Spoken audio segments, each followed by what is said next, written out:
Po ti pse nuk i mbjell flokët? Nuk e kupton që gjendja e tanishme ndikon nga imazhi deri tek vetvlerësimi? Më mik sa herë kam dëgjuar unë këtë. Por ajo që më mbante ishte frika. Po sikur të shkoj keq. Po sikur të marr ndonjë infeksion apo pse jo edhe ndonjë sëmundje.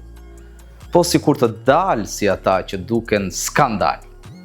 E më beso, frika mbizotëron në këtë kushte. Prandaj lash që të kisha disa raste referimi përpara se të vija.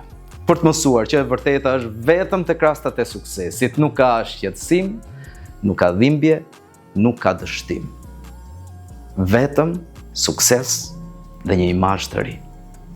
Miropafshim në versionin tjetër. Ase harrova. Të gjithë tek Advanced.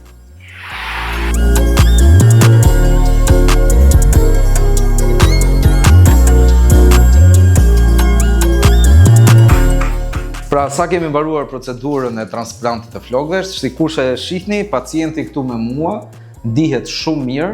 Kemi bërë një mbjellje të zonës ballore, i kemi marrë këtë nga mbrapa, pak kishte, ato që kishim janë ndamë në 3 pjesë, edhe ndihet, shikoni, vetëm qesh.